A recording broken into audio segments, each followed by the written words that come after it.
in the early 20th century, a time when most of Africa was carved up and controlled by foreign powers. A young boy from a small village called Nkrumah in the Gold Coast dared to dream of a different future.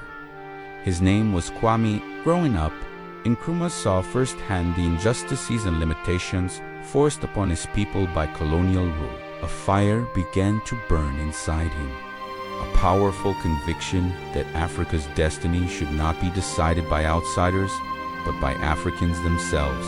He knew his people deserved to be in charge of their own future. With this burning desire for change, he traveled abroad to study in the United States and the United Kingdom.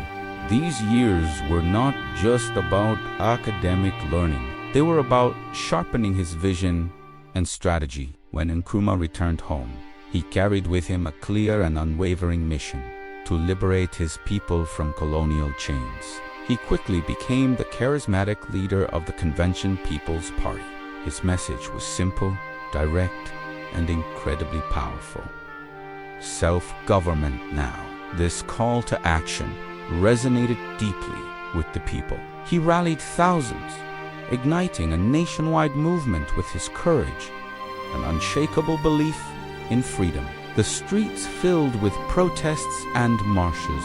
The voices of the people of the Gold Coast rose in a unified demand for independence. The colonial authorities, seeing him as a threat, arrested and imprisoned him, but they underestimated the power of his message.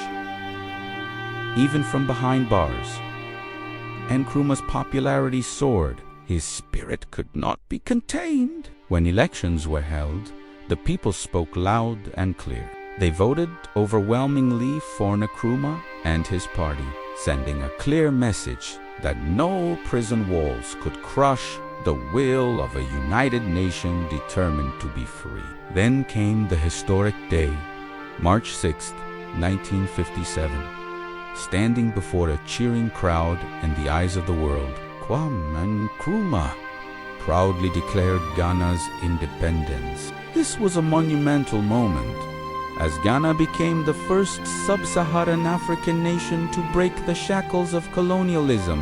But Nkrumah's vision went far beyond the borders of his own country. In his independence speech, he uttered words that would echo across the entire continent. The independence of Ghana is meaningless unless it is linked with the total liberation of Africa. For Nkrumah, Ghana's freedom was just the first step.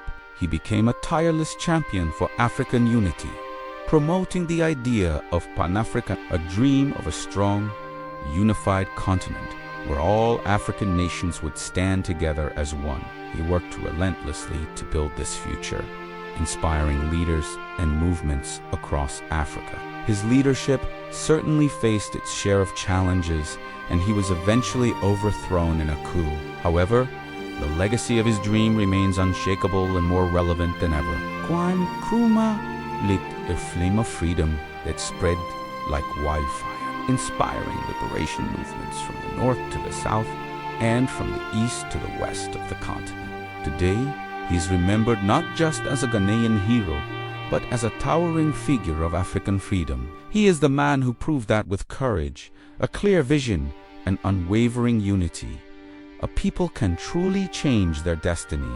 This is the enduring story of Kwame Nkrumah, the man who opened the gates of African independence and became the father of Pan-Africanism.